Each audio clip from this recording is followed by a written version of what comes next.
Hello football fans. ইটালির সঙ্গে 1-1 গোলে ড্র করার মাধ্যমে ইউরোর গ্রুপ পর্ব থেকে বিদায় নিল লুকা মদ্রিচের ক্রোয়েশিয়া।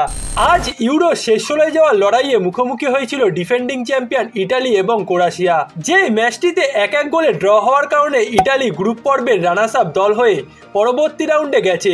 এবারের আসরের গ্রুপ অফ ডেথ অর্থাৎ বি গ্রুপে একই সাথে পড়েছিল স্পেন, ইটালি এবং ক্রোয়েশিয়া, যেখানে ক্রোয়েশিয়া এর আগে খেলা সর্বশেষ দুটি ম্যাচের মধ্যে একটিতে স্পেনের কাছে পরাজিত হয়েছে এবং অপরটিতে আলবেনিয়ার সাথে ড্র করেছে, যার কারণে গ্রুপ বি থেকে রানার্স আপ দল হিসেবে পরবর্তী রাউন্ডে যাওয়ার জন্য আজ ইটালির বিপক্ষে জয় পাওয়া খুবই দরকার ছিল লুকা মদ্রিচের দলের। তবে পুরো ম্যাচ জুড়ে ডোনারুমার অসাধারণ কিছু সেভে এবং ইটালির ম্যাচের শেষ মুহূর্তে দুর্দান্ত এক কামব্যাক করা গোলে ড্র নিয়ে গ্রুপ পর্ব থেকে বাদ পড়েছে ক্রোয়েশিয়া।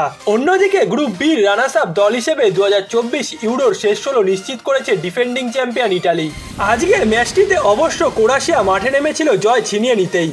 ম্যাচের প্রথমার্ধে তারা দাপটে ফুটবল খেলতে না পারলেও দ্বিতীয়ার্ধে ফিরে এসে ইটালিকে কোণঠাসা করে ফেলেছিল তারা। লুকা মদ্রিচদের একের পর এক আক্রমণের কারণে ম্যাচের প্রথম সুযোগটা পায় ক্রোয়েশিয়ায়। ম্যাচের 55তম মিনিটে একটি পেনাল্টি পায় ক্রোয়েশিয়া, যেখান থেকে মদ্রিচের কাছে সুযোগ ছিল ক্রোয়েশিয়াকে লিড এনে দেওয়ার, কিন্তু তার নেওয়া নিচু শট ঝাঁপিয়ে পড়ে দারুণ দক্ষতায় রুখে দেন ডোনারুমা, যার কারণে ম্যাচটিতে তখন লিড পায় না ক্রোয়েশিয়া। তবে এর মাত্র কয়েক সেকেন্ড পরে নিজের ভুলটা শুধরান লুকা মদ্রিচ। ক্রোয়েশিয়ান একজন খেলোয়াড়ের শট ডোনারুমা সেভ করলেও বিপদমুক্ত করতে পারেননি। বক্সের মধ্যেই থাকা লুকা মদ্রিচ বাঁ পায়ের দারুণ শটে বলটি জালে জড়ান।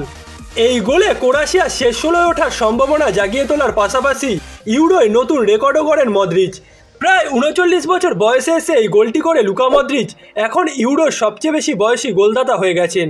মদ্রিচের রেকর্ড করা গোলের পর ম্যাচের নিয়ন্ত্রণও নিতে শুরু করে ক্রোয়েশিয়া। ইটালির উপর একের পর এক চাপ বাড়াতে থাকে তারা।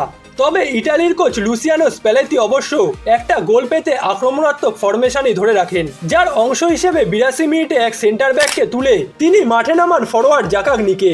29 বছর বয়সী লাৎসিওর এই উইঙ্গারই ম্যাচের 98তম মিনিটে ক্রোয়েশিয়া শেষ ষোলোয় যাওয়ার স্বপ্ন ভেঙেছে এবং ডিফেন্ডিং চ্যাম্পিয়ন ইটালিকে গ্রুপ বির রানার্স আপ দল হিসেবে নিয়ে গেছেন পরবর্তী রাউন্ডে। গ্রুপ বিতে 3 ম্যাচে 6 পয়েন্ট নিয়ে ইটালি আছে দ্বিতীয় স্থানে। অন্যদিকে আজ ফেরান তোরেসের গোলে আলবেনিয়াকে হারানো স্পেন 3 ম্যাচে সবটিতেই জিতে 9 পয়েন্টের সঙ্গে টেবিলের শীর্ষে আছে, যার কারণে চ্যাম্পিয়ন দল হিসেবেই তারা পরবর্তী রাউন্ড নিশ্চিত করেছে এবং গ্রুপ পর্বের রানার্স আপ দল হিসেবে ইটালি 2024 ইউরোর রাউন্ড অফ 16 নিশ্চিত করেছে এবং গ্রুপ পর্ব থেকে বিদায় নেওয়ার মাধ্যমে নিজের জাতীয় দলের জার্সিতে কেরিয়ারের শেষ আন্তর্জাতিক টুর্নামেন্টটিও খেলে ফেলেছেন লুকা মদ্রিচ।